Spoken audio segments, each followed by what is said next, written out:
ಬಂದಿದ್ದೇವೆ. ನನ್ನ ಹೆಸರು ಸಿಂಚನ. ನಾನು 8ನೇ ತರಗತಿಯಲ್ಲಿ ಓದುತ್ತಿದ್ದೇನೆ. ಗಂಗಮ್ಮ 8ನೇ ತರಗತಿ, ದೀಕ್ಷಿತಾ 8ನೇ ತರಗತಿ, ವಾರಿಧಿ 8ನೇ ತರಗತಿ, ಹರಿಪ್ರಿ ದೇವಿ 9ನೇ ತರಗತಿ, ಪವನ್ 10ನೇ ತರಗತಿ, ಆದಯ್ಯ 9ನೇ ತರಗತಿ, ಸುಧನ್ವ 10ನೇ ತರಗತಿ. ನಾವು ಭಗವದ್ಗೀತೆಯ 30 ಶ್ಲೋಕಗಳನ್ನು ವಾಚನ ಮಾಡುತ್ತಿದ್ದೇವೆ. ಹರಿ ಓಂ.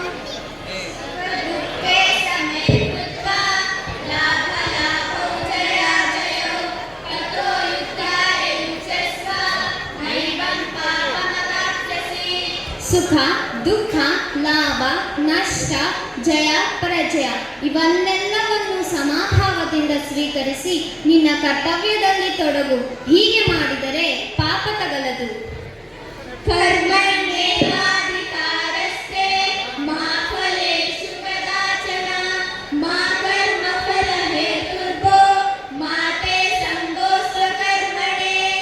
ಕೇವಲ ಕರ್ಮ ಮಾಡುವುದರಲ್ಲಿ ನಿನ್ನ ಕರ್ಮಗಳು ಮತ್ತಷ್ಟು ಕರ್ಮಗಳಿಗೆ ಕಾರಣವಾಗಬಾರದು. ಕರ್ಮವು ಮಾಡದೇ ಇರುವ ಆಸಕ್ತಿ ಕೂಡ ನಿನ್ನಲ್ಲಿ ಇರಬಾರದು. ಯಥಾ ಯಥಾ ಹಿ ಧರ್ಮಸ್ಯ ಗ್ಲಾನಿರ್ ಭವತಿ ಭಾರತ ಅಭ್ಯುತ್ಥಾನಂ ಧರ್ಮಸ್ಯ ತದಾತ್ಮಾನಂ ಸುಜ. ಧರ್ಮ ಕುಗ್ಗಿ ಅಧರ್ಮ ಹೆಚ್ಚಾಗುತ್ತದೆಯೋ ಆವಾಗ ನಾನು ಅವತರಿಸುತ್ತೇನೆ. ಪರಿತ್ರಾಣಾಯ ಸಾಧೂನಾಂ ವಿನಾಶಾಯ ಚ ದುಷ್ಕೃತಾಂ ಧರ್ಮ ಸಂಸ್ಥಾಪನಾರ್ಥಾಯ ಸಂಭವಾಮಿ ಯುಗೇ ಯುಗೇ. ಸಾಧು ಜನರ ರಕ್ಷಣೆಗಾಗಿ, ದುಷ್ಟರ ನಾಶಕ್ಕಾಗಿ, ಧರ್ಮದ ಸ್ಥಾಪನೆಗಾಗಿ ನಾನು ಯುಗ ಯುಗದಲ್ಲೂ ಅವತರಿಸುತ್ತೇನೆ.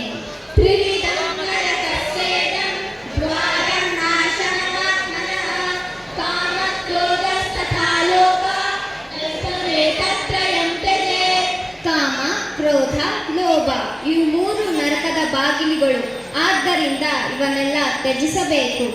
ಧ್ಯಾಯತೋ ವಿಷಯಾನ್ ಸಂಗಸ್ಯೇಷೋಪಜಾಯತೆ ಸಂಗಾತ್ ಸಂಜಾಯತೆ ಕಾಮ ಕ್ರೋಧೋ ವಿಜಾಯತೆ. ಇಂದ್ರಿಯಗಳು ವಿಷಯ ಪದಾರ್ಥಗಳನ್ನೇ ಪುನಃ ಯೋಚಿಸುವುದರಿಂದ ಅವುಗಳಲ್ಲಿ ಆಸಕ್ತಿ ಹುಟ್ಟುತ್ತದೆ. ಆಸಕ್ತಿಯಿಂದ ಕಾಮ ಉಂಟಾಗುತ್ತದೆ. ಅತಿಯಾದ ಬಯಕೆ ಇದ್ದಾಗಲೂ ಅವು ಸಿಗದಿದ್ದರೆ ಆವಾಗ ಕ್ರೋಧ ಉಂಟಾಗುತ್ತದೆ.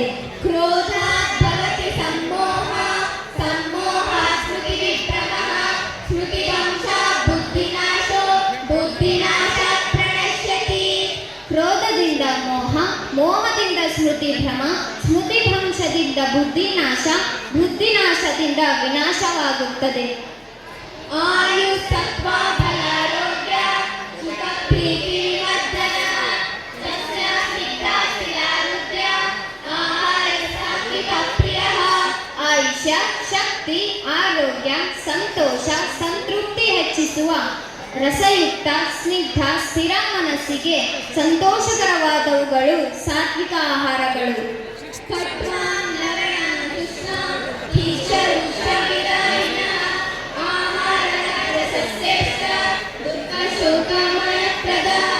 ಅತಿಯಾದ ಹುಳಿ, ಉಪ್ಪು ಅಧಿಕವಾದವುಗಳು ರಾಜಸ ಆಹಾರಗಳು. ಇವುಗಳು ದುಃಖ, ಶೋಕ, ರೋಗಗಳು ಉಂಟು ಮಾಡುತ್ತವೆ.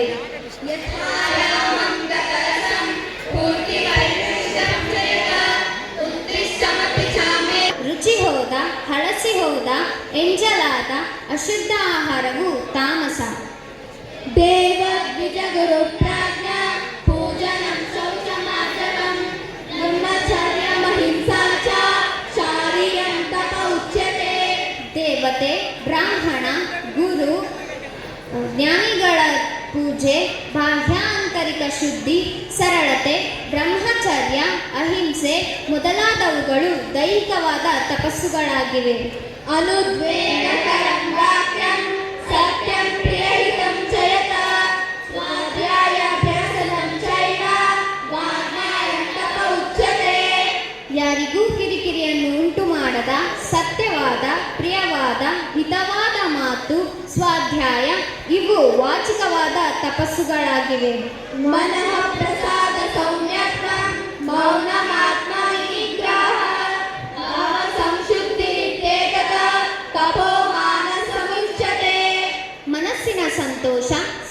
ಸೌಮ್ಯತೆ, ಮೌನ, ಮನಸ್ಸಿನ ನಿಗ್ರಹ, ಭಾವಶುದ್ಧಿ ಇವು ಮಾನಸಿಕವಾದ ತಪಸ್ಸುಗಳಾಗಿವೆ.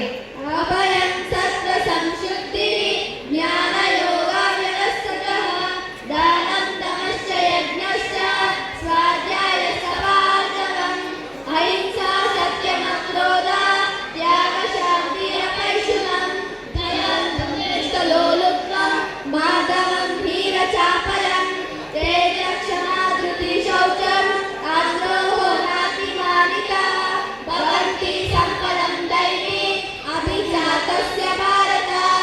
ಭಯರಹಿತತೆ, ಮನಸ್ಸಿನ ಶುದ್ಧಿ, ಜ್ಞಾನಯೋಗದಲ್ಲಿ ಸ್ಥಿರತೆ, ದಾನ, ಇಂದ್ರಿಯ ನಿಗ್ರಹ, ಯಜ್ಞ, ಶಾಸ್ತ್ರಾಧ್ಯಯನ, ತಪಸ್ಸು, ಸರಳತೆ, ಅಹಿಂಸಾ, ಸತ್ಯ, ಕ್ರೋಧರಹಿತತೆ, ತ್ಯಾಗ, ಶಾಂತಿ, ಪರನಿಂದಾರಹಿತತೆ, ಎಲ್ಲ ಜೀವಿಗಳ ಮೇಲೆ ದಯೆ, ಲೋಭರಹಿತತೆ, ಮೃದುಭಾವ, ಕೆಟ್ಟ ಕೆಲಸ ಮಾಡುವಲ್ಲಿ ನಾಚಿಕೆ, ಅಹಂಕಾರರಹಿತತೆ, ದ್ವೇಷರಹಿತತೆ, ಕ್ಷಮೆ, ಧೈರ್ಯ, ಶುದ್ಧತೆ ಇವು ದೈವಿ ಸಂಪತ್ತಿನ ಲಕ್ಷಣಗಳು.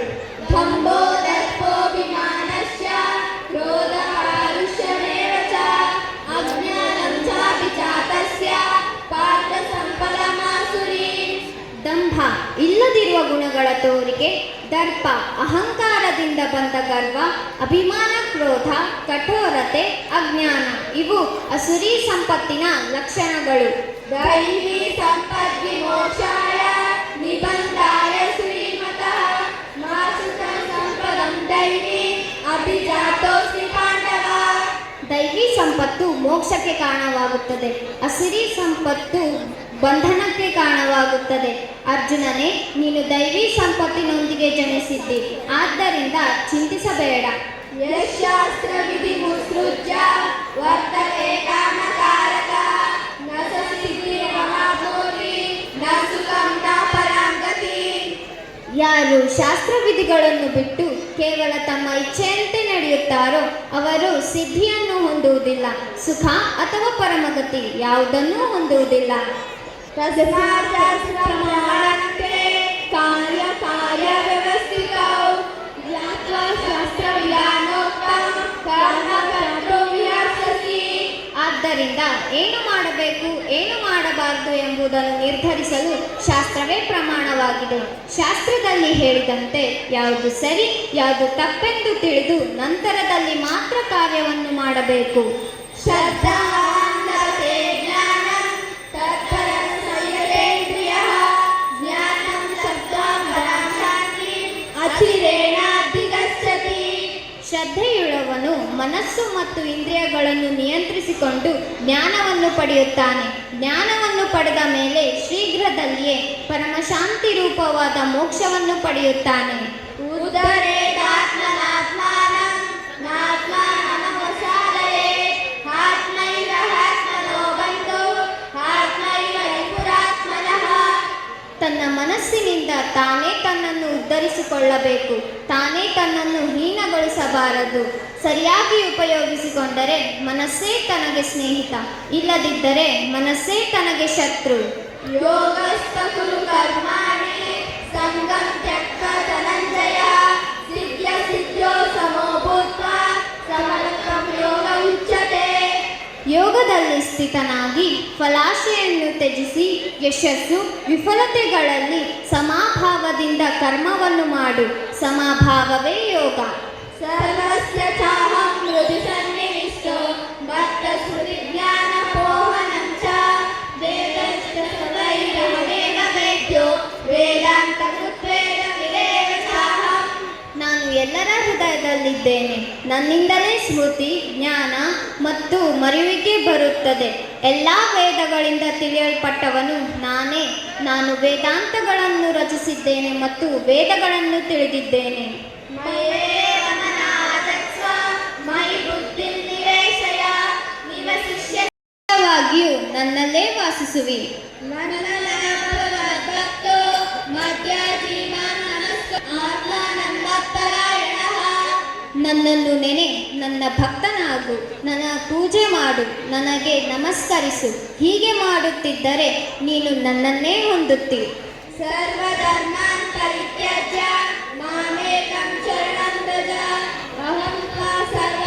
ವಸ್ತುಗಳನ್ನು ತ್ಯಜಿಸಿ ನನ್ನಲ್ಲಿಯೇ ಶರಣಾಗು. ನಾನು ನಿನ್ನನ್ನು ಎಲ್ಲ ಪಾಪಗಳಿಂದ ಮುಕ್ತಗೊಳಿಸುತ್ತೇನೆ. ಚಿಂತೆ ಬೇಡ. नहि ज्ञानेन सदृशं पवित्रमिह विद्यते तत्स्वयं योगसंसिद्धः कालेनात्मनि विन्दति. ಈ ಜಗತ್ತಿನಲ್ಲಿ ಜ್ಞಾನಕ್ಕಿಂತ ಶುದ್ಧವಾದದ್ದು ಮತ್ತೊಂದಿಲ್ಲ. ಕರ್ಮಯೋಗಿಯು ಅದನ್ನು ತನ್ನ ಹೃದಯದಲ್ಲಿ ಕಾಲಕ್ರಮೇಣ ಕಂಡುಕೊಳ್ಳುತ್ತಾನೆ. योगी युञ्जीव सततम् आत्मानं रहसि स्थितः एकाकीयत चित्तात्मा निराशीरपरिग्रहः. ಯೋಗಿಯಾಗಿ ನಿರಂತರವಾಗಿ ಯೋಗಾಭ್ಯಾಸವನ್ನು ಮಾಡಬೇಕು. ಏಕಾಂಗಿಯಾಗಿ ಮನಸ್ಸನ್ನು ನಿಯಂತ್ರಿಸಿಕೊಂಡು ಆಸೆಗಳಿಲ್ಲದವನಾಗಿ ಇತರರ ವಸ್ತುಗಳನ್ನು ಸ್ವೀಕರಿಸದಂತಿರಬೇಕು. समोह सर्वभूतेषु न मे पुरुषोऽस्ति न प्रियः ये भजन्ति त्वां भक्त्या. ನಾನು ಎಲ್ಲ ಜೀವಿಗಳಲ್ಲಿ ಸಮಾನ. ನನಗೆ ಯಾರೂ ಶತ್ರುಗಳಲ್ಲ, ಯಾರು ವಿಶೇಷ ಸ್ನೇಹಿತರಲ್ಲ. ಆದರೆ ನನ್ನನ್ನು ಭಕ್ತಿಯಿಂದ ಆರಾಧಿಸುವವರಿಗೆ ನಾನು ಸಮೀಪವಾಗಿರುತ್ತೇನೆ. सर्वास्ति